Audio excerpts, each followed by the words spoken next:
Hello, I'm Alex Mansfield with Manny Things, and welcome to another episode of Manny Talks Shooting, the show where I talk to individuals all across the shooting industry. We'll talk competition, self-defense, concealed carry. If you enjoy this content, check out our YouTube channel, Manny Things. Without further ado, let's get to this episode. Welcome back, everyone. Welcome back to another episode of Manny Talks Shooting, the show where I talk to whoever I want to in the shooting industry. Today's a good one, but first of all, this show is brought to you by Go Fast Don't Suck. So go over and check out gofastdon'tsuck.net. Go grab all your dry fire accessories, shirts, jerseys, funny memes on the internet if you care. But without further ado, let's get to the show. This show, we're going to go over the Trident Armory Shooting Team. So I'm going to kick it off to Zac. You can go ahead and introduce yourself, and then we'll go around the room. Yeah, I'm Zac Greenier. I'm the captain of the Trident Armory Shooting Team. And this is my my fifth year with the Trident Armory Shooting Team. We started this about 5 years ago, and we had a couple of other guys on the team initially, and then brought Chris on just about 3 years ago, and then brought Mark on 2 years ago. Excellent. So, yeah, I'm Mark Darrigo, like Zac just said, and I've been on the team for 2 years, and I'm just here and be here and have fun and do awesome things and shoot and just loving it. I'm Chris Austin. Like Zac said, I've been on the team like 3 years, maybe a little more. This will be the fourth match that we've put on, and it's just skyrocketed. Mark's the veteran of the group. We just all shoot. That's it. Well, that's pretty cool, especially in Maine, where it's like the shooting community is so small. Everyone has to drive to how many clubs do you guys have in Maine? We have four clubs in total. We're fortunate. Our home club is about 5 minutes from my house, about the same from Chris's, and maybe 10 from Mark's. Yeah. But the other clubs were about an hour to 3 hours away within Maine to get to the other clubs. But it's a small community within Maine, but we have some really talented shooters, which makes it really nice, pushes everybody else along. Yes, it is. That is absolutely correct. So guys, how long have you guys actually been shooting in general? So I actually grew up shooting. Mom and dad were always bringing me to the range from a young age. I probably started shooting BB guns and 22s when I was 6, maybe 7. Before I turned 10, I was going into the woods with dad hunting as much as possible, and just really kind of grew up around it. So most of my shooting was more just going to the range. Let's put up a single target. How small can we get our groups? Starting with 22s and then working up from there. So I didn't really have any competitive shooting up until about 5 years ago. I don't think I'd ever actually shot while moving with a firearm. So that was entirely new to me, but definitely always grew up around in the sport and around hunting. Excellent.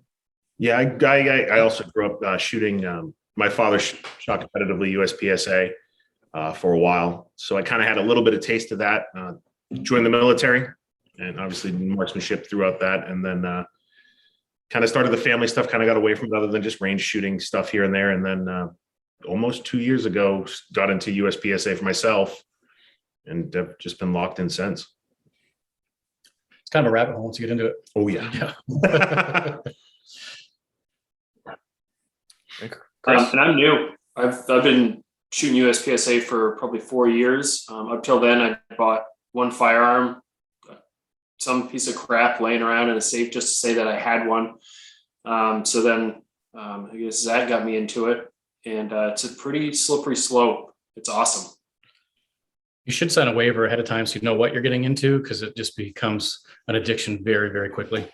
Oh yeah. Yeah, the money pit that it becomes, and all of your extra dollars, or all of your dollars, not even the extra ones. Yeah. There's no extra dollars. No, we all shoot open, so no extra dollars. Oh, no extra. No, yeah, you guys are all flexing on everybody, right? So I mean, you got to go with the fast ones, right? Oh yeah. I mean, was everybody shooting infinities or no? I shoot Infinity. Phoenix Trinity. An Atlas. Okay, so at least Chris is loyal to New England. He is. Yes, he is. So is anyone going to sell their guns for the best. Say that one more time. Chris interrupted you rudely.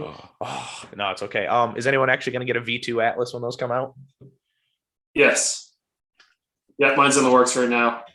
There you go. That'd be Chris, pretty I think aside from the team is one of the first ones on the list, right? Yeah, So- first batch. Yeah. And he's going to buy all 15 guns. Registered across the board. Yep. Yeah, all of them. They're all mine. Just hold on to them for me. Right. So they had those the prototypes at our match last year.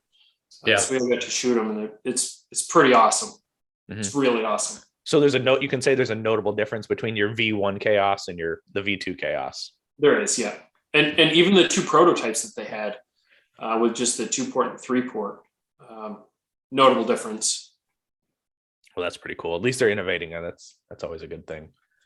Yeah, they made some big That's changes. pretty awesome. Video that Adam just put out here, last week, going over all the different changes with the gun. It's pretty cool. Can't wait to see the new ones coming out. And we're pretty fortunate to know a lot of the Atlas guys and have them up here. So we're constantly playing with their prototypes when Mike and Ray came up and Tyler came up, and yeah, pretty nice gun on the works coming out. Yes. That will be pretty cool. Mhm. So have any of you actually taken any formal like competitive training?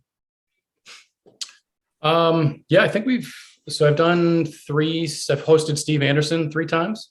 I bought my 2 Infinities. I think this is my 3rd season with him.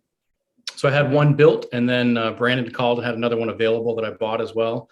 And then shortly after, they actually invited me down to Infinity to go down there for the Infinity experience, which was just unbelievable. So I got to go down there and shoot with Mel Rodero and Speedy, Diani, and Bill Drummond. So we've had Bill Drummond come up to Maine for class. He's coming back up again in May, just a phenomenal class. We're really looking forward to that. And then hopefully Christian, I keep putting a plug in with Christian. We're hopeful to get him up to Maine this year as well. And I went out to the Max Michelle experience last year with JJ, Max, and Doug, which was amazing. I mean, just training class for 3 days. We were super jealous. We didn't get invited to that one. And Mark got a tan while he was gone. Yeah, Just a little bit.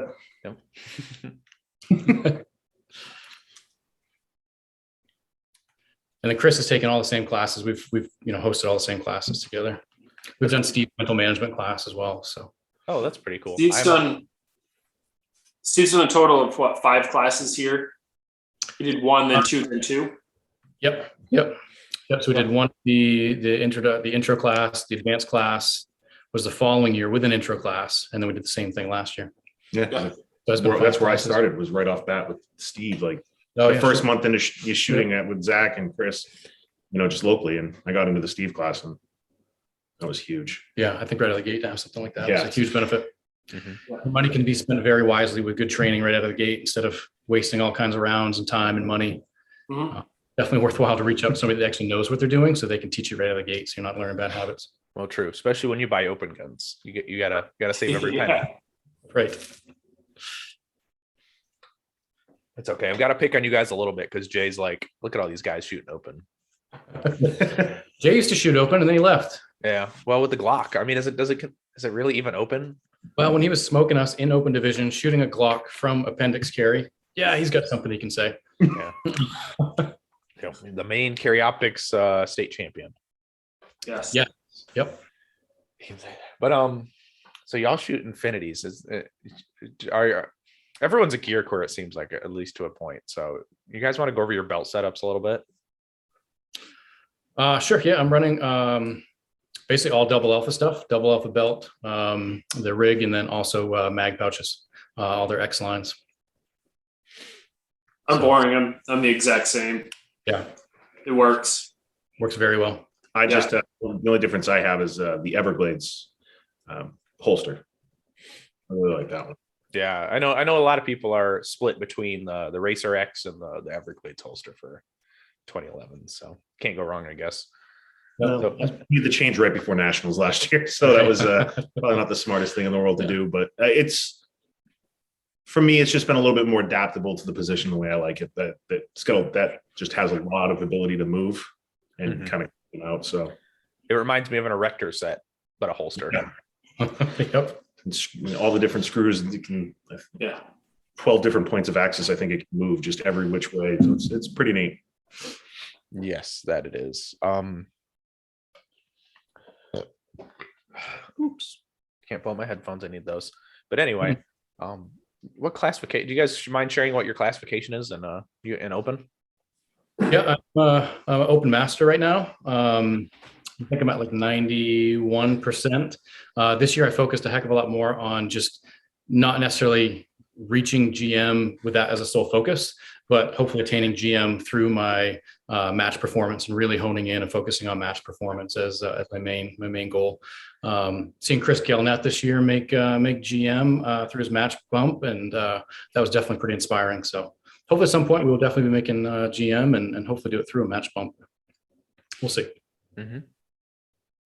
I'm currently B class in open. I switched over to open last July, actually, at our match from Carry Optics after making A class. Just made the switch over. So just been kind of working my way up in B class on open.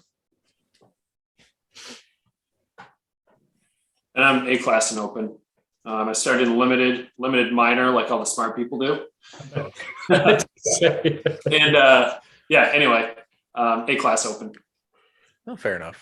We're always working hard. I mean, it's especially when you take mental management, it's not necessarily, you kind of opens your mind, I think, a little bit to it. And it's like, it's not where we're at, it's where we're going to be or what we perceive ourselves as. So What the possibilities would be, yeah. Mm-hmm. Chris had mentioned limited minor. So when I had, again, been involved with like hunting and some form of the shooting sports from a young age, but it wasn't until I moved back from med school in 2012, 13 that one of my buddies introduced me and said, hey, I'm doing this USPSA thing, come out to the range and try it. And I think I went out with like a Springfield XD, something undersized, probably 3-inch with about 7 rounds in the chamber, or 7 rounds in the mag, not having a clue what was going on.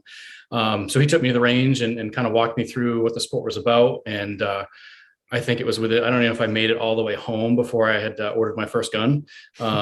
So I started, again, to not know anything about the sport. I thought it would be very wise to immediately handicap myself and shoot limited minor.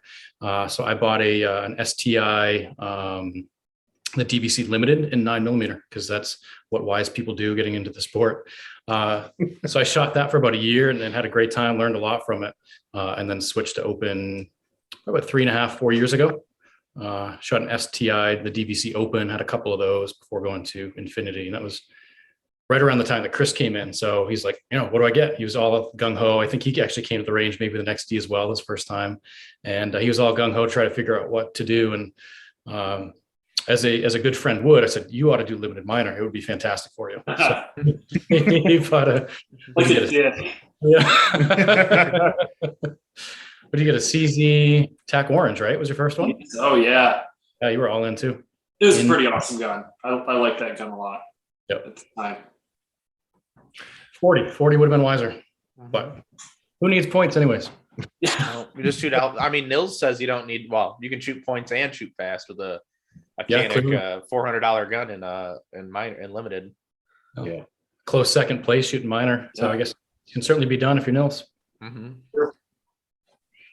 That freaking nature. Right. So you guys all went to nationals. Is that I'm correct? Because I'm assuming I stalk everyone's Instagrams. So. Yes. Yep. That was my second year. Chris's second year. It was my second year. I went to Carry Optics. Year. Yep. Yeah. So I guess it was second year for all of us. Most of us completed all 2 matches we went to. I won't drag anyone through the mud. But what was your guys' experience? What was your thoughts about nationals? I really enjoyed it. I mean, effectively, this was kind of my first nationals. The first one I went to, I was shooting really well. I made it through 2 stages before they asked me to stop shooting. So I think kindly asked you. Kindly asked you. Very nice about it. Yeah. Yeah, I had an accidental discharge on a reload on a wide transition. So completely my fault. My first DQ ever, and I just thought I'd do it at nationals because why not? Why not make a $2,000 road trip? A little costly. I was pretty fortunate to have Chris there. Mark had shot CO. I think that was the week beforehand. That was the 9 days of nationals. So I was pretty fortunate to have Chris there shooting on the squad with him because I took about 15 minutes as anybody would and had my little mantrim over in the corner away from everybody. And then I kind of had 2 different options. I'd called, spoke to my wife, and then actually spoke with Jay Beal and Steve shortly thereafter. Like, I got two options. I can just continue to kick the can down the road, or I can make the best of the experience. So I basically was Chris's caddy for the rest of the week, the rest of 3 days. Loaded mags, clean mags, walked every stage, and got the experience. So I definitely walked away, not what I wanted to, but made the best of the experience. So first nationals was rough. Second nationals was fantastic.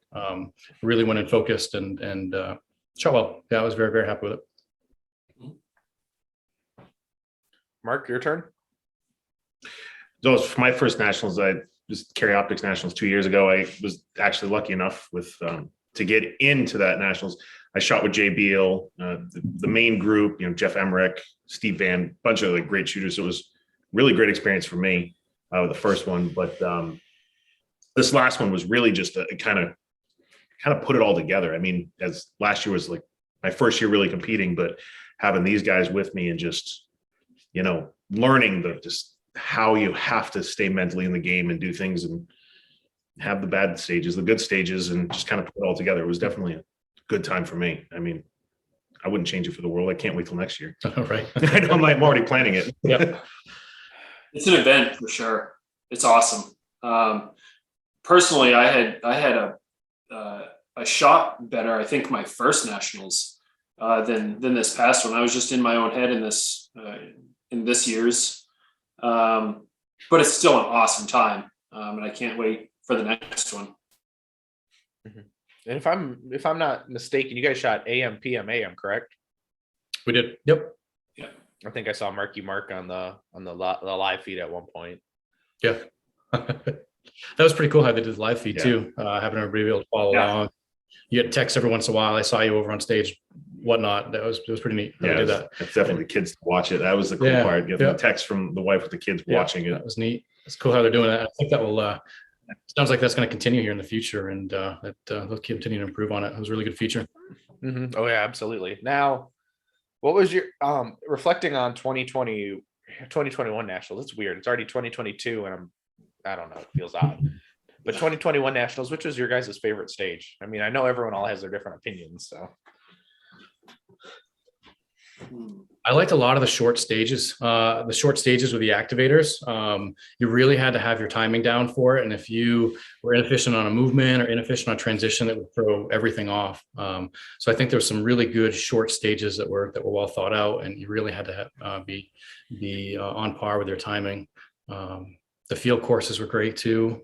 Some very, very interesting swingers that were out there. The doubled half IPSC targets. That was new one. That was a humbling experience for I think many. But I thought the stages were really good. We shot BCA, so middle section up to Shannon section and back down. So I think they were all a little bit different in what the requirements were.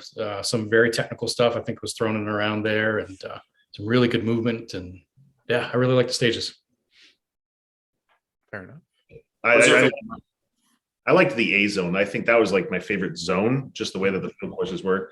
Obviously, I did have my one favorite stage, but that was stage 9. It kind of put a lot of what I had been working on into work. So that was kind of just personally my favorite. But I'd like, definitely that change, having the half swinging targets, like the really, like, was it 18? Those really tall ones that were moving super fast after the run, just things that you just don't normally see. And it was like really good to experience that and go with it, Yeah, that the long stage 18. Yep. That one. That was a fun one. I liked same as Mark, I liked A zone the most. As far as stages though, a couple of the shorter ones were neat. The strong reload strong and weak reload weak. They got everybody at the local club talking like, oh, is that even legal? Can they do that? And it got everybody to practice that whole weak reload weak, which is pretty cool to think about. And I like the one where most people ran front to back. You had a swinger or bobber, and then ended on engage 3 strong hand only. Oh yeah. Up in C. Shorter, but that's a fun one. Yep. Something different like that. Mm-hmm. Those are definitely interesting. Although you could definitely see the comparisons between like the COPCC Nats, that strong hand stage where you ended on the last three was weak hand for those the other nationals compared to strong hand for the open nationals, and you all didn't have to carry no ammo can. Oh, we did not have to carry an ammo can. We Well, first got remember, there. you guys are using gas pedals and compensators, so you can't handle the ammo can, right? It's too heavy.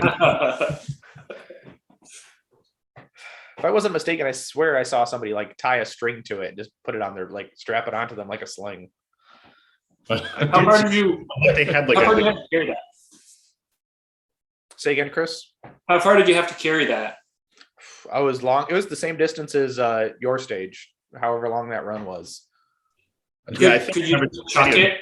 they had to put it down to activate the swingers, right? Mm-hmm. That's what it was. Yeah. Enough to don Okay. a apparently. Yep. Or it was procedurals on the swingers if you didn't activate the stomp pad with the can. So Could you just chuck it and then, like, go get it later? yeah, I did watch some videos of people sat it down all the time. Okay. Somebody even wanted to, I think there was a talk on someone's post where they wanted to leave the can, shoot the whole stage, run back, and then go get the can and drop it off at the end. Super Yeah. fish. Backtracking always gets you far. Yeah. Really though, what if you grab it? I didn't see the stage, but what if you grab it, chuck it as far as you can, shoot the stage freestyle, go grab it, activate.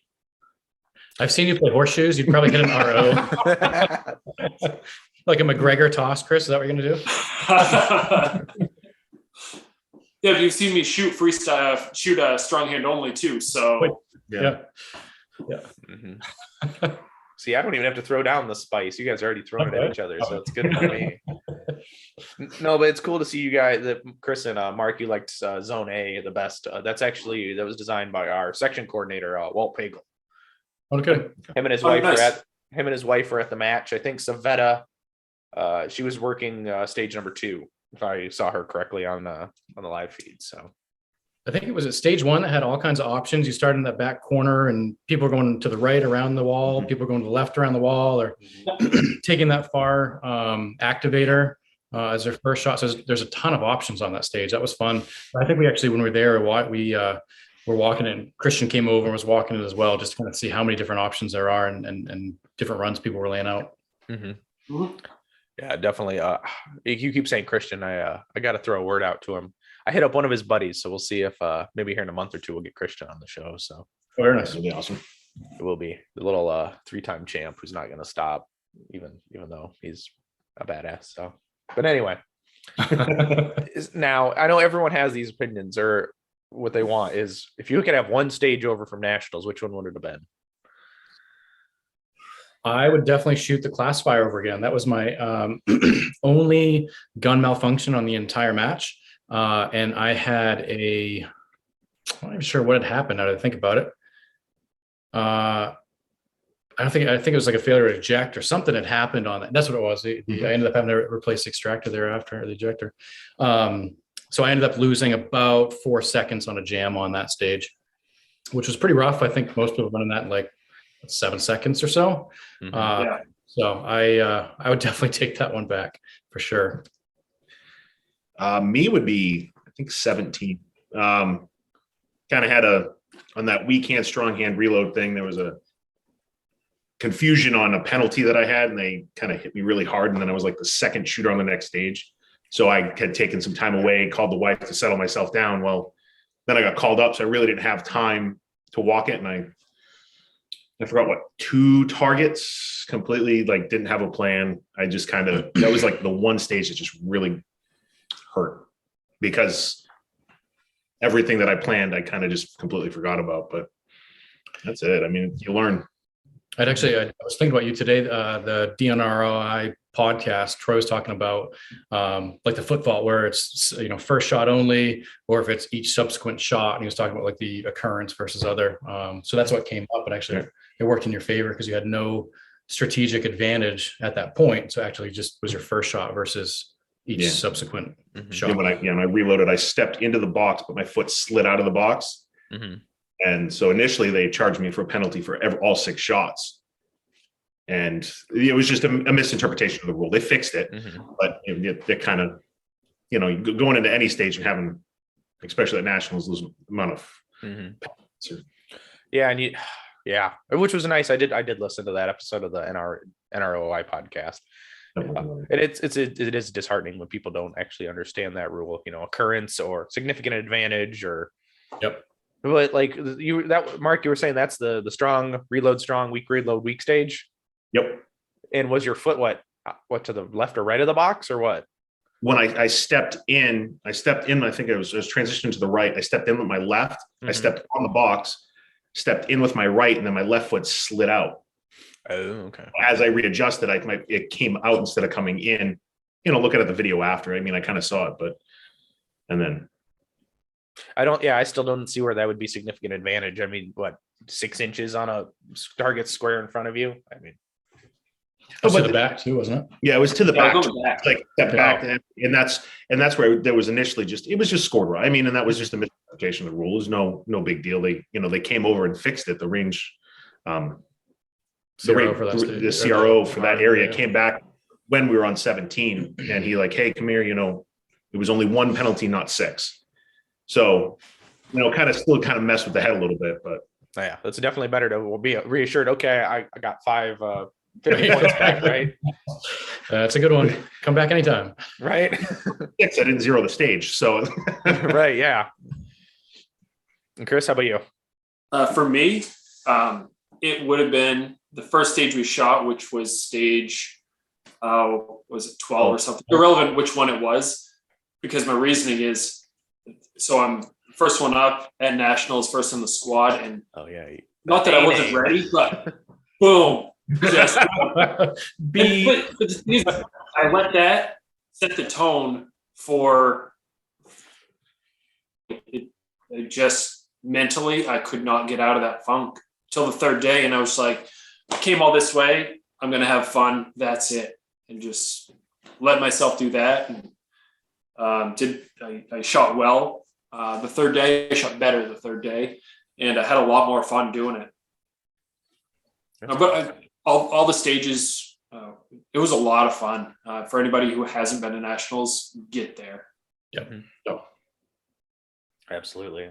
Hopefully 2022 will be the year I go to nationals. So we'll see. I'm stuck back down in CMP, Alabama. So okay. Y'all you guys can go play in 4 days of nationals in Colorado and wear your ski coats, I guess.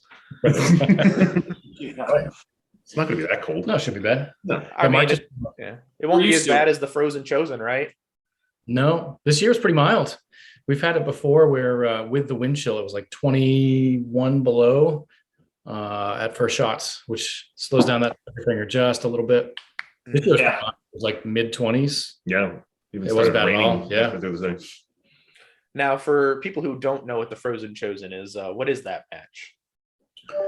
It is the first match actually in the country, just because of the way the sun rises, the first match in the country for USPSA. It's held on January 1st at Hampton Rifle and Pistol Club every year.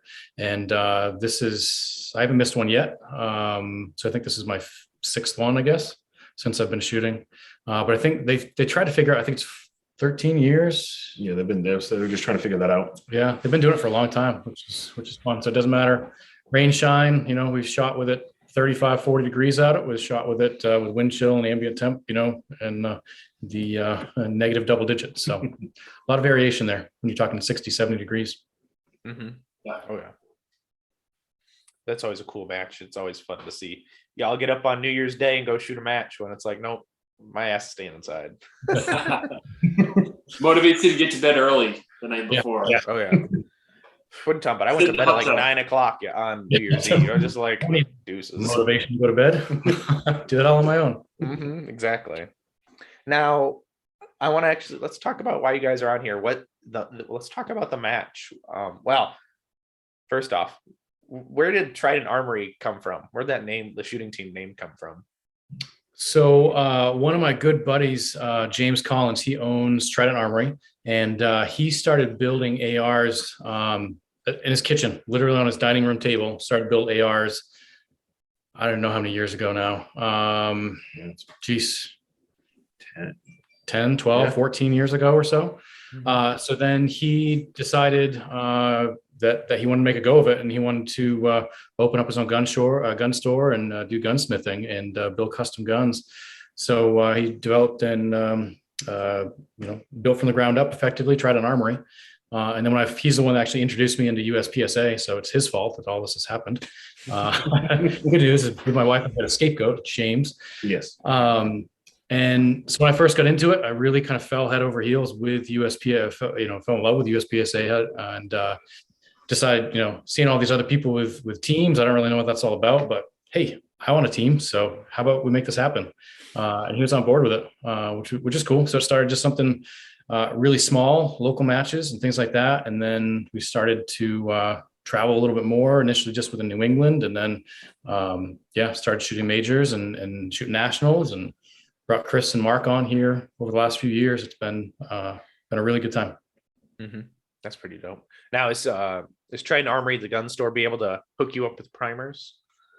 They have helped us out with primers. So they have also had a hard time just keeping it on the shelves. I think they had just gotten some in 6-9 months ago, and they'd held a pretty good charge of them for us. So they help us out a lot with powder and primers and making sure we're getting all of our gear taken care of. And Mm-hmm. yeah, they do really well for us. Support us a lot. That's good. Now go. I guess you guys have like the longest match name, I think, Dude, in yeah. USPSA history. Even if you put it just as the acronym, it's still about 47 characters, I think. Yeah, it's pretty long. Now, what is the official name of this match? So it started as the Trident Armory Stand By to Fly benefit match. And then we're going into our 4th year of hosting it. But in last year was the first time we said, we're already doing all this work. We've got all these people coming in. Why don't we just make it the state championship match as well? So last year was the Maine state championship. So somehow we actually were able to make that name even longer. So God bless Bill for being able to fit all that on a t-shirt. Oh yeah. Yeah. And then presented by Atlas Gunworks now. Yeah. 2022, presented by Atlas Gunworks. So yeah, there's another whole line we added. That's like 4 lines we've got going. Wrap right around the t-shirts. Exactly. We actually need long sleeves now so we can fit the entire logo in there. Oh, there you go. Yeah, go up one arm and down over the chest and down the other. Yeah, absolutely.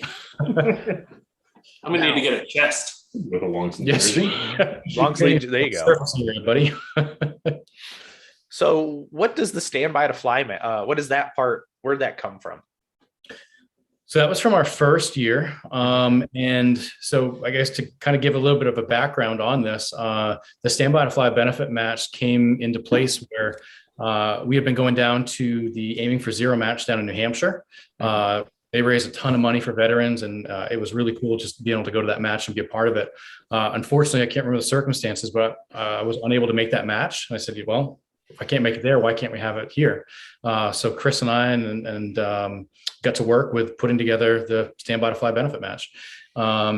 We picked so we always pick a Maine-based nonprofit organization that supports veterans. And that's been what we've done from the initial year.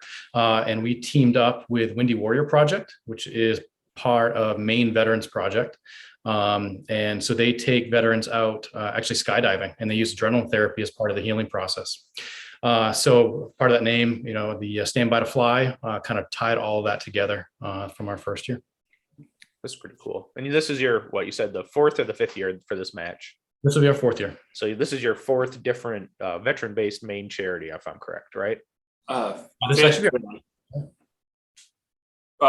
year we said, wow, we've grown this. We could probably do 2. We could make a huge difference with 2 organizations. So we did that, and we just split it with the Maine Veterans Project and the Summit Project.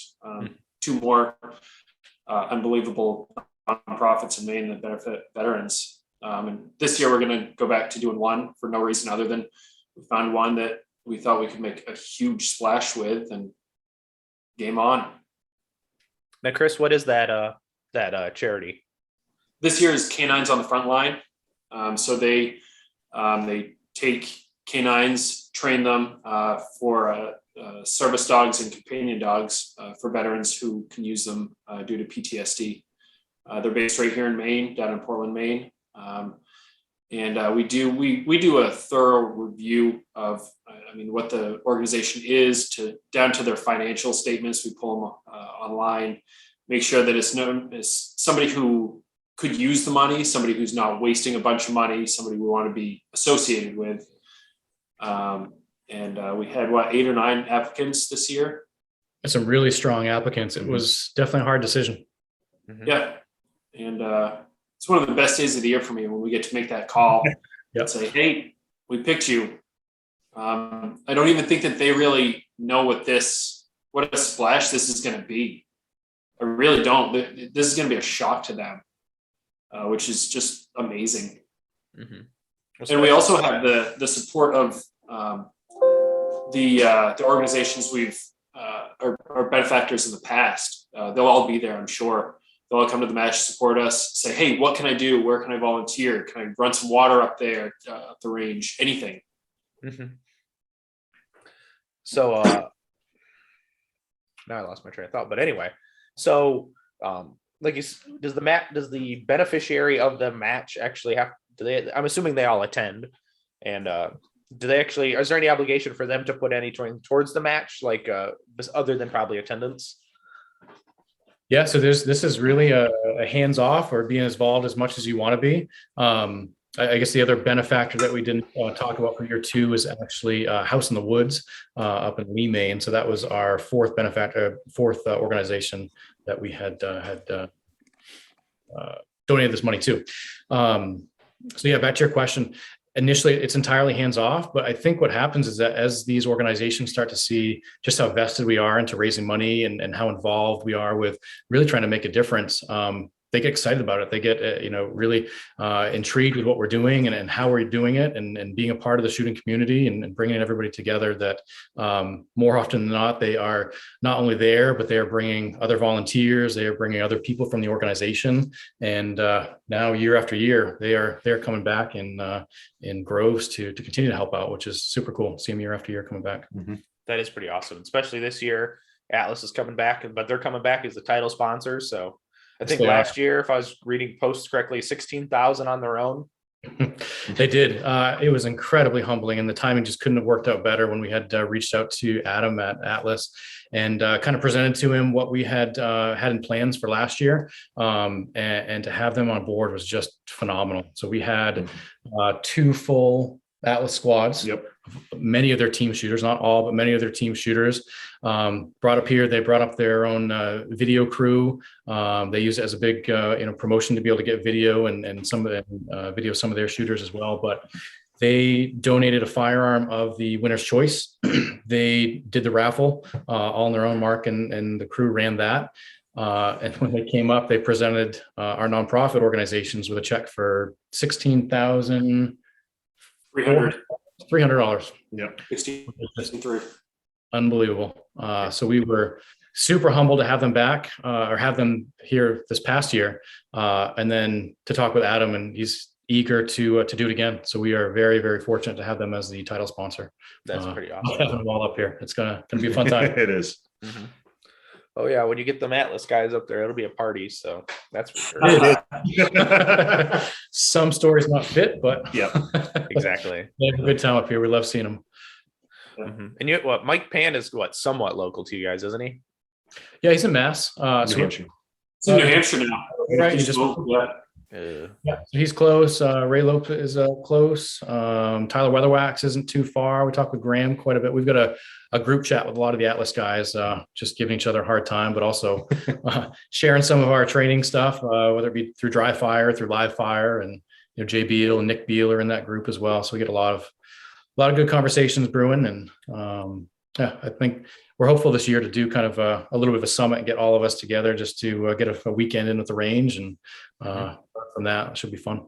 Oh yeah, that'll absolutely be fun. Now, I know there's other sponsors. I know Targets USA is a big supporter of you guys, and they bring some crazy props that Zac hides in his garage.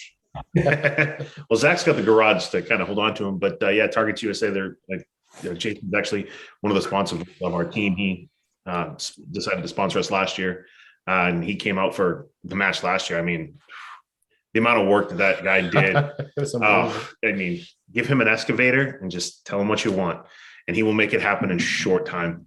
But no, I mean, Jason's been amazing. Just, I learned a lot from him last year, just in so much with just putting the match on, different ways to do things. I mean, the second year we had rain on the second day last year and the year before. Yeah. And, just different ways to do things to help targets and keep things working. So you didn't have to throw out a stage. It was just, his knowledge is amazing. He travels to a ton of matches and gets a ton of experience. So bringing that to the range for us, not only was he traveled all this for the furthest from Alaska to come help out with our match, but we were still building bays 3 days. Yeah. 2 days. Well, the day before. He was an excavator the day before the match. He was too. So we were building more bays and moving dirt and trying to figure out one bay was just a little bit too short. So Jason's like, yeah, I can take care of this. Where do you need me? So he's moving. We had dump trucks and excavators going, and Jason's up on one of the big berms moving dirt for us. So we couldn't have done it without him. It was very fortunate to have him up here. Yeah. That is pretty cool. Now, what was your favorite / least favorite that's Targets another USA? Go ahead, Chris. Say that again, work up a little bit. Oh, sorry. Now, what's your favorite or least favorite Targets USA contraption, I should say? Oh, my favorite is probably the Holy Monkey. Everybody loves that, and people talk about it like, oh, is that a legal target? But it comes out the same every single time, and once you get to know it, you take advantage of it. And that's the swinger that like moves kind of funny, right? Yeah, like it comes out this way, and then the second time it'll come straight out like this. So you set it behind some barrels and watch people be amazed at throw mags at it. Yeah. It says about how many times you've seen it, and your first time actually shooting it, it's kind of, what? What's that? It's pretty cool. Yeah. Yeah, we had quite a few of I think almost a lot of what Targets USA has to offer. We had one stage that basically had every activator we could come up with and every mover we could come up with. Some people loved it, some people didn't like the stage, but we enjoyed it. We had the Holy Monkey, we had a swinger, we had the Wheel of Misfortune, we had a Ripper that is an activator that was activated by a Rhino knockdown. We had their Stomp Pad to activate a port. That was our most wild kind of circus stage, if you will. But I thought it was a ton of fun. I really liked that one. That's pretty cool. Yeah, some people complained about that too. But where was everybody standing watching? Right in that bay. Yeah. Trying to figure out timing on. There's just things moving everywhere, and this is bobbing here, and that one's swinging, and there's a lot of movement. That's pretty cool. Now coming out, you'll see in this match for not quite as wild movers as the wheel, but some really cool activating targets he's got coming out too. So you'll see him at the match. Oh, that's pretty cool. I like Jason's innovation, especially since he lives in Alaska and he ships it in a flat rate box. I mean, he does. Yes, he does. Costing the United States Postal Service how much money? Yeah. Oh yeah. Well, the hit between him and Blue Bullets, right? I mean, you're like, there you go. 69.9. A lot of workman's comp cases based on that. That's for sure. I've had sometimes where they're like, I'm not delivering your bullets. Not happening. I just get the paper when it comes to bullets now. At this point, it's like, you can come pick it up. Come grab it.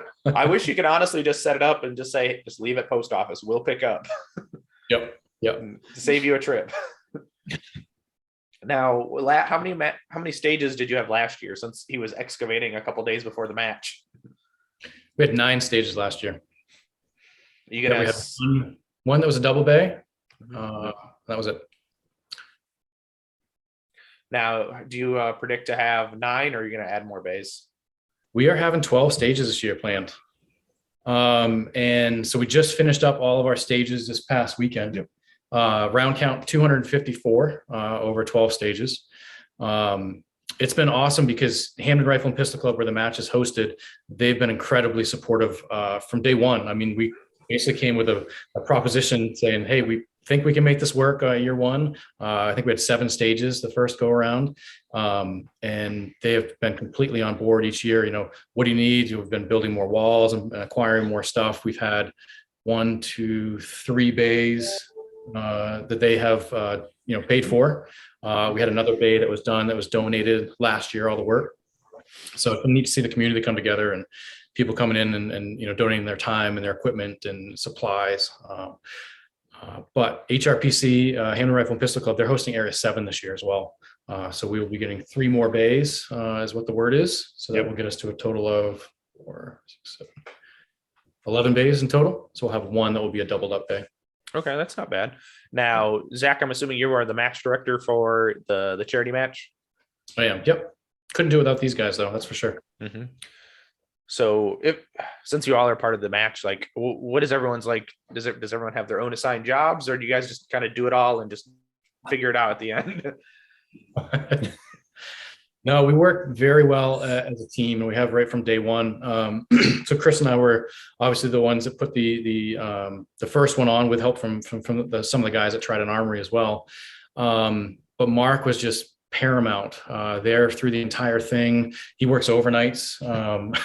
So he would be at the range 12 hours, go to work, come back to the range, and was helping set up. And we knew from year 2 of the match that we couldn't have done it without Mark, and we're eager to bring him on. He first got into USPSA, so he's now been with us for 2 going on 3 years. So yeah, we all tackle the same things together. I don't think that we work necessarily separately, like Mark does sponsors, I do stages, Chris does supplies. We are all talking every single day through group message, trying to figure out, all right, what's the next step, and we kind of divide and conquer from there. So work very well together. That's pretty awesome. So we have a ton of volunteers too. Yes, we do. Yep, absolutely. Now, I'm assuming you don't have issues getting staff for this match? No, not usually. We could always use some more. I think with any match, you could always use a few more, just people to, take breaks or things like that to be able to step in. But incredible support from people within the USPSA community. And then also people that really have never shot USPSA. They're there I can go down there and paint the steel, or I can go there. Yeah, we had a couple people last year that were doing that. They're just helping out. Yeah. That's pretty awesome. Yeah. So obviously a few more this year with 3 more stages, just ROs, CROs. But there's no shortage of volunteers. Anybody will do anything, and we can't, we couldn't be more indebted to those people. This doesn't happen without all them. Mm-hmm. Yeah, because you can put all the work and begin before the match, but if you don't have any staff, the match doesn't function. Yeah, you can't do it. Yeah. So yeah, they've been phenomenal with donating their time and eager to help. We've got people that are going in even months ahead of the match, going through target stands and making sure they're counting all the uprights. We've got X amount of pieces of steel. We need to build this many walls, and they're painting fault lines. So we have some incredible behind the scene volunteers that are helping us out throughout the whole year, getting ready for this event. And then all the staff that is there on the actual event weekend. That Thursday of setup, we counted 36 people that were there at the range helping us out. It's just amazing the amount of support we get. Yeah, that is fantastic, especially if it's not all USPSA members. Yep. Yeah, right. It's pretty cool though. It's just like Zach said, it just kind of happened when we kicked this off initially. I remember it was the April match. Like when we presented it to the match director there, we put that thing on in 3 months, and it was just, no big deal. And now it's like a 10-month process at this point to put this one match on. It's incredible how big this has got. Mm-hmm. And it definitely helps with the club right next door, pretty much. You can just run up there, count how many walls you might need or what you got to replace. And I know, COVID has not been nice to wood prices, so I know that's not very cheap to replace sticks and walls and fault lines. And you guys could stop shooting our walls, we'd appreciate it. Yeah, that would be nice. But people need to learn their height over bore. Yep. PCC guys. I mean, well, you got what, 4 inches of height over bore with that open gun? No, it's decent. But yeah, so do you is there at a point where like everything just comes to a mad dash when the match gets closer, or are you able to just keep going like that? Like you said, Chris, you said like 10 months of hard work, right? Yeah, I wouldn't say 10 months of hard work to do for about, almost. We get a little time off after nationals, and right now we're full swing into it, kind of. Contacting sponsors. We've got 9.5 stages sponsored already as of this week.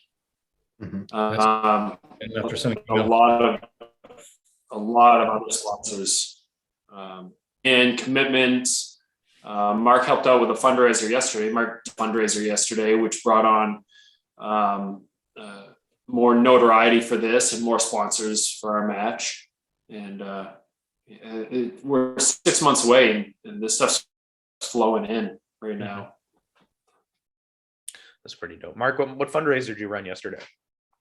Actually, so there's the MVP, which we were talking about earlier. They have a fuel assistance program, and one of my good friends, and we all know Tony, he does what he calls the freedom dip, and it's go cut a hole in the ice and get in the water. And on Sunday it was 7 degrees out, and we were in there for about 22 minutes. It was 7 degrees ambient temp. Ambient temperature, yeah, outside. So we just got in the water and hung out and had a good time, just to kind of bring the awareness to, veterans in need and stuff like that. So, and just doing what we can, try to give back as much as possible. That's pretty cool. And I like getting the cold, so. I mean, you got the beard to keep you warm. Did you you probably put some beard balm on it so it'd stay dry when you got in the water? Or did you tie it up and make it all nice and pretty? And braided it. And it was a solid chunk of ice pretty much when I got out. Nothing wrong with that. I mean, we're gonna have to when Chase gets up there for this match, you guys are gonna have to stand next to each other and see whose beard's more magnificent. Yep. We'll have to vote on it. Mm-hmm. That's Trevor. Yep. Yeah, Trevor can be the judge. Yep. And then you can the loser has to shave. I don't think either of these guys commit to that. All right, trim an inch. There we go. Loser has to trim the split ends. I'd have to have some. Oh, well, there you go. I mean, you're not losing then. You ain't got no split ends. Now, besides this, let's go there. What so far, what are the sponsors are for this match? So yeah, as Chris has kind of alluded to, we have already started with our fundraising. We sent out 160 emails just about a week and a half ago, and they have been coming in each day, getting more and more sponsors. So already on board, we have Maine Military Supply, which is right local to us. They've sponsored us since day one. Stage 2 is SIG. Stage 3 is Atlas. Stage 4 is still open, I believe. Yes, we've got a half stage sponsor, Union Street Laundromat and Dry Cleaning. His son works over at Trident Armory, so that's how we got that contact. We have Mighty Armory. Yep, they just came on. It's their first year being on. They're a full stage sponsor. We've got Targets USA. Mm-hmm. We have Hunters HD Gold. Brian's hopefully coming up. Yep. Like I said, the gentleman I just did the pole plunge with, he just became a sponsor yesterday as well. He's an orthodontist, so he's helping out with all of this. He's looking through the list. Probably Go Fast Don't Suck. Yeah, he was our porta potty sponsors last year. Of course. Yeah, actually right. We've got another local company, McLaughlin Fine Woodworking. CW Martin Concrete is another local company. They've also sponsored us since day one. So it's been really cool seeing these people that we had reached out to from the beginning saying, honestly, we think we've got a good idea here. We think we can make a go of this, but would you be willing to toss us some money to see what we can accomplish? So they have been on board really since day one, which is cool. Outdoor Dynamics, they're a full stage sponsor, new to us this year. Mm-hmm. They just gave us a volunteer's gun. Yeah, it's super cool. That is pretty cool. Yeah, John's a good dude. That's going to be here tomorrow. Yeah, I think it will be. Yep. And yeah, I'm hoping to come up too. We'd love to see him here.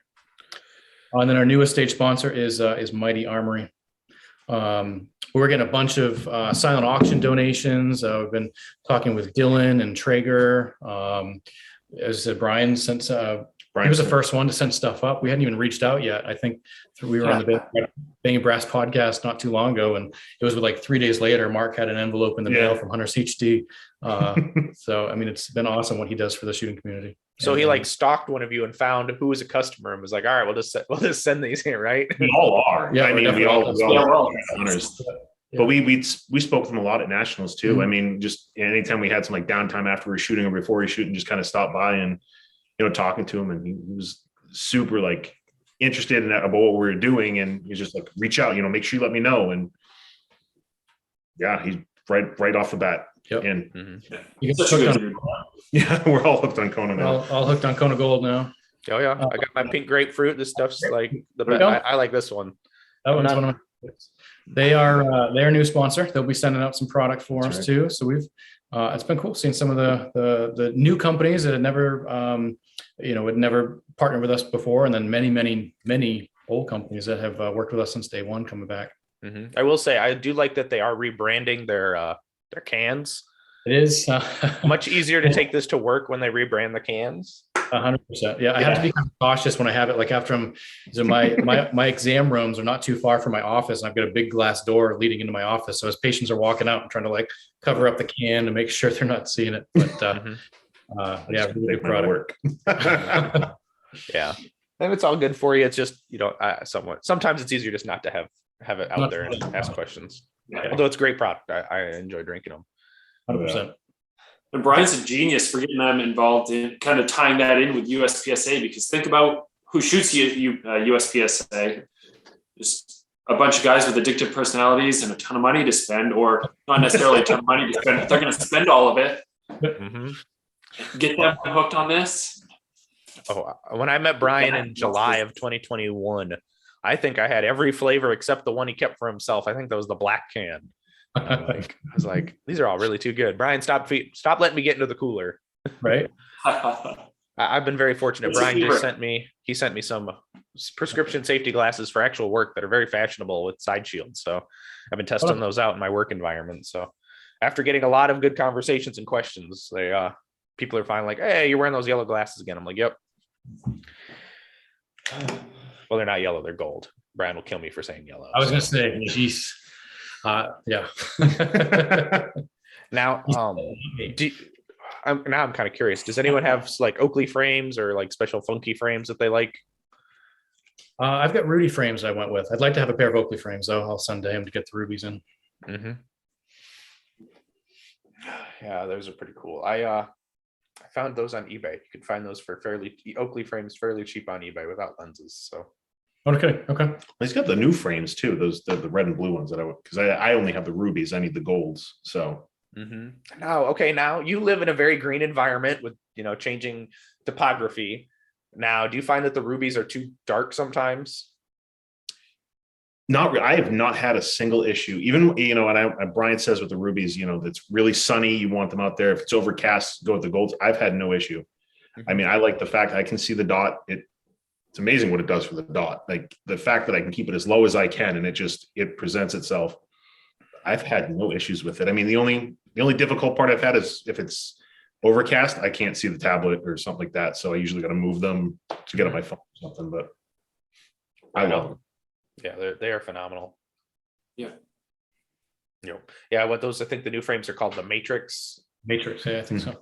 They kind of look like Oakley's. Well, at least the flax. And so they're pretty cool. Oh, he just got Wiley X frames too. Yep, I saw those. Yep, Wiley X frames, and which was cool because I think he had them in the custom shop. You could buy at a match, but now they're rocking with them on the website. So that's kind of cool. So besides the Stand By to Fly long name, what other matches are you guys looking forward to this year? Dragons Cup. Very much so looking forward to Dragon Cup. It's our first major of the year, and we are all heading out there. That's pretty cool. I think Mark, you were at Dragons Cup last year. No one was at Dragons Cup. Oh, none of us made it. Did you all get to go this time for Dragons Cup? Say it again. Are you all going to Dragons Cup this year? Yeah. Oh yeah.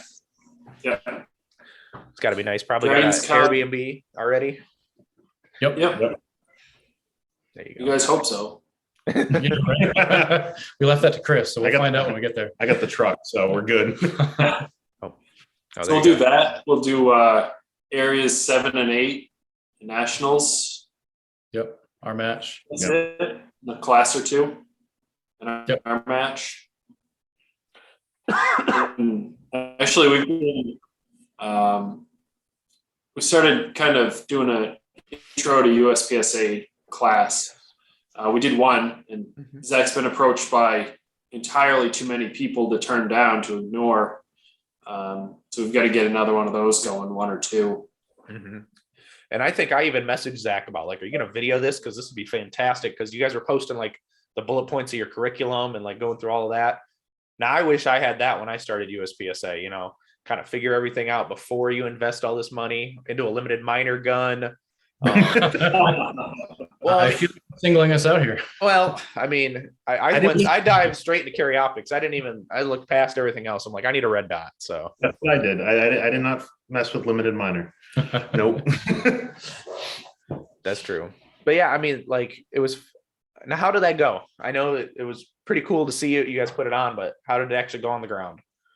It was awesome. I thought it went really, really smoothly. So the hard part with USPSA is that it seems so complex from an outsider, right? Having never shot the sport, never been to a match, or maybe you've gone to a match and just kind of stayed on the outskirts and didn't really get a chance to talk about, one, what are you doing and how is it scored and what do I need for gear? But it's pretty in depth what you actually need to go to your first match and what expectations are from having never really had any insight or any teaching or education about what it's going to be like to shoot your first USPSA match. And now you've got some RO that's yelling, you know, telling you commands, and there's a buzzer and people are out there watching you shoot, and it can be very fun.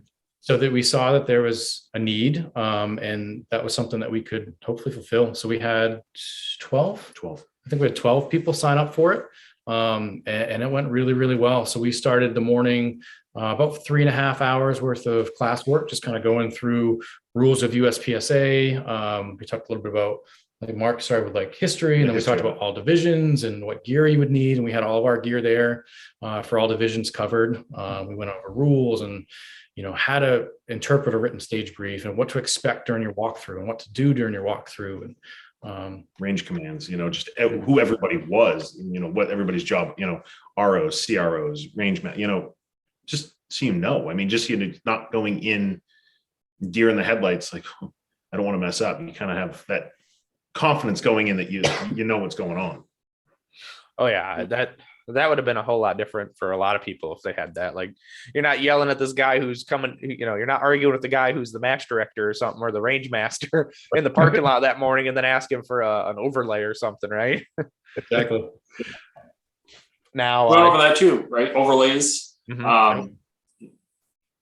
When to pace targets, when to not pace targets, all just little things that, I don't know. I think we covered a lot.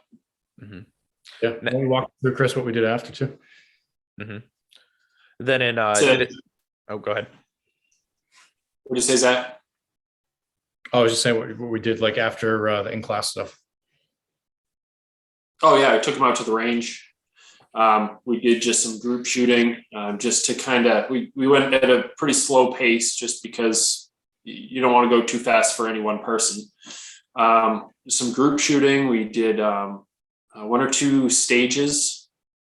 What'd you guys do on the other side? First started with just what's a safe table? How do you use a safe table? Where can you handle your gun? Where can you handle ammo? We had everybody come through and show us they were comfortable and confident with that before we went to the firing line. And then we just dry fired. Like, how do you get your gun safely from a holster, presented onto a target without your finger on the trigger? And can we do that safely? Because we've never met any of these people. We have no idea what their skill level is. We have no idea what their experience is with handling a firearm. So to just go out there and say, all right, load up and we're going to shoot a stage, it wasn't in our best interest or their interest either. Mm-hmm. So we took it very, very slow. We dry fired groups. We dry fired safe draws. We dry fired reloads. We dry fired a little bit of movement and box to box. I bet we spent probably an hour and a half before anybody even thought about touching around. And then from there, we focused on group shooting. We kind of split them into two groups, had some group shooting with Chris. And then Mark and I walked them through a stage. So we had set up a small stage, 12, 14 rounds, somewhere in there. And we walked them through what to do. Here's the stage brief.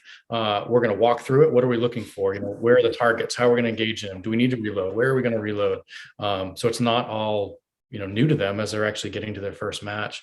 And then we shot, I think, 3 or 4 stages. But then it also gave us the opportunity to say, okay, you're going to run the timer. This is how you use the timer. Because when you go to a local match, you're going to be helping out. This is a tablet. This is how you run a tablet. This is what is going into it and what we're going to be looking at before you hit review. So yeah, I think the whole class was about 8 hours, 8 or 9 hours. Yep. Kind of 50-50 match and range, class and range rather. Then we had the match the next day. We included that. Right. Yep. Squatted with the same guys. Well, that's one hell of a value then for whatever you guys charged. Not enough. Yeah. But it got 12 guys involved in the sport. 2 of them were going down to the Florida Open. Yeah. Yeah. So we got Big personalities. really Yeah, into right. it. Yeah. I think so. We've now had 2, maybe 3 matches since that class in the first match that they squatted with us. And I bet we've seen at least 7, 8 of them for each match, which is really, really cool. Yeah, I mean, Frozen Chosen. I mean, to even Yeah. just come out on New Year's Day. I mean, Yeah. there was a bunch from there just to come to that too. So We had some people come up from, was it Connecticut? Connecticut. Yeah, I think Connecticut. Connecticut, New Hampshire. And, I know for you, Alex, Connecticut would seem like probably it's right there, right next to Maine. Mhm. Was it 7 hours anyway? 1 hour. Yep. Oof, no, thank you. That's a long drive. Yeah. Well, when I look at the map, I'm like, I know where Whiting is, right? It's like freaking Canada, Yeah. That's where Jay lives. Like, you live like 10 minutes from Canada, dude. It's like, yeah, I know.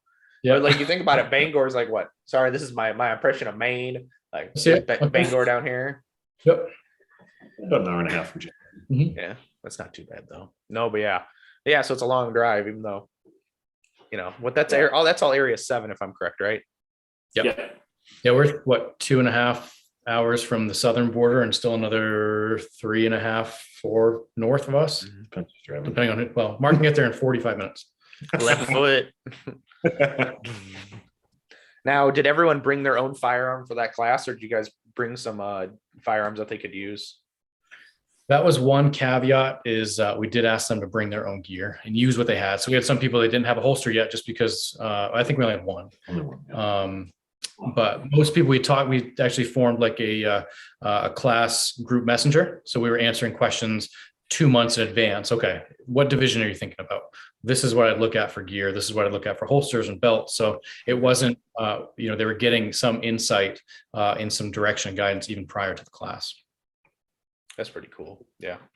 I've got aspirations for my local club to do something kind of like that, but you never know with club culture and the BOD, it's kind of hard sometimes to gauge what they want to do and what they're allowing to do. I mean, like my local club that I just joined, I've got to go to orientation this weekend because that's how this works. You send a cash check in the mail, and then they vote on you, but they cash your check before they vote on you, so you get in. But We don't know this guy. What are your thoughts? Well, it's money spent. Let's go. yeah, exactly. So you go to orientation, but like they help out with a girl and a gun, so that might be something we might be able to put on with something like that, because that'd be pretty cool. I don't know. That's what kind of the aspirations of doing this podcast is, to kind of grow the sport, get it out there, and just have fun conversations. So, Yep.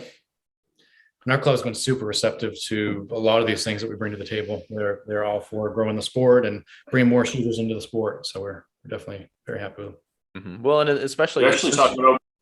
Go ahead, Chris. Sorry, I've got a lag out here. No, it's fine. So our club's actually talking about. So I don't know if it's official yet, but they want to put on a lobster feed for our Saturday night lobster feed for everybody. Don't bank on that, everybody. That's not 100% official yet, but that's, our club wants to help out and do something like that.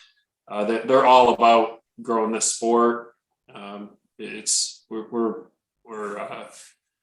pretty humbled, pretty lucky to have them right here. That is pretty cool, especially since they know you put in the work. I mean, you live like right around the corner, so it's not like you're asking everything from the club, but yet giving nothing back to the club. So it's Oh yeah, it's always So I want to go around. I know we're getting to the end of what we have for today, but is there any final thoughts each of you guys, gentlemen, have you want to leave with the guests, or you want a message you want to get out there for the general public? Yeah, just come support us. Come support what we're doing and help us raise money for this benefit match. It's at Hamden Rifle and Pistol Club. It's about 10 minutes from the airport, so if you need to fly in, it's super convenient. It's being held July 22nd through 24th. It is a one-day format, 12 stages, 254 round count. It's going to be up on Practice Score and going live on February 12th at 6 p.m. Match fee is $150. That includes t-shirt and also your lunch for the day provided by the Hamden VFW.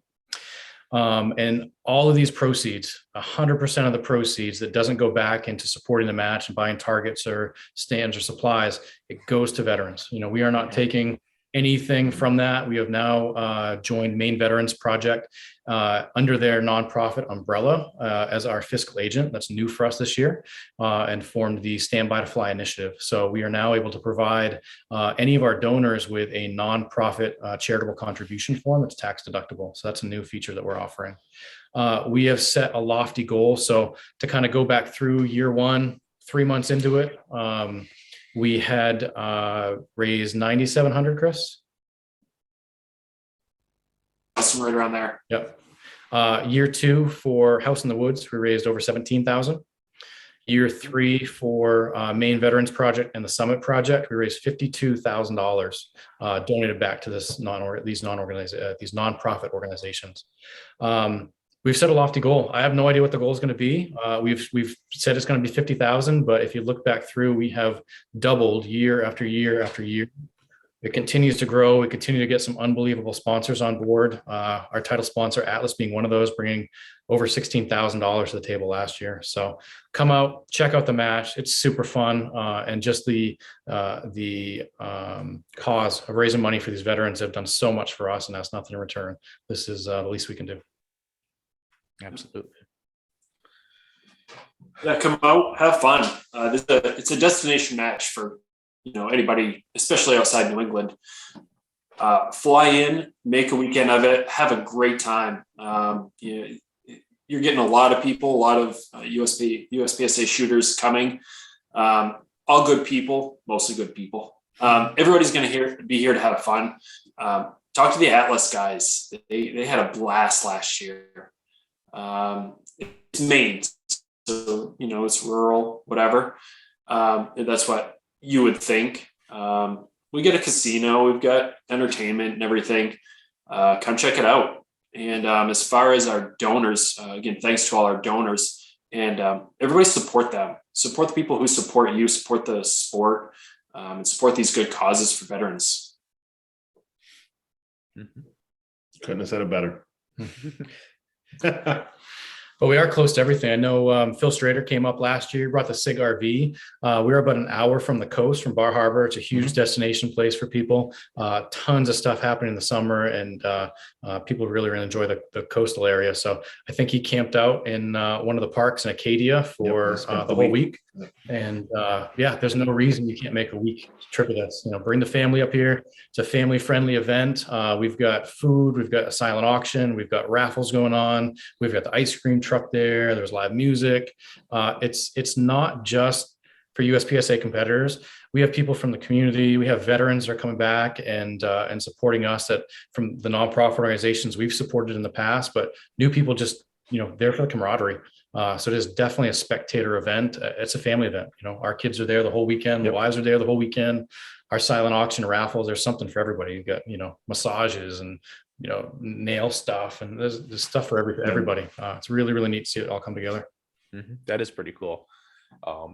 Thank you, listeners, for listening to another episode of Manny Talks Shooting. Guys, thank you guys for coming on the Trident Armory Shooting Team. Thanks for coming on and chit-chatting about this match so we can get more exposure for you guys, and everyone can come shoot a good match in July 22nd through 24th.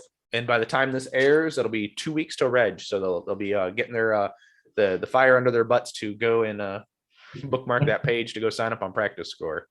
Please do. Excellent. Yep. So thank you guys for watching. Until next time, get out and do the things.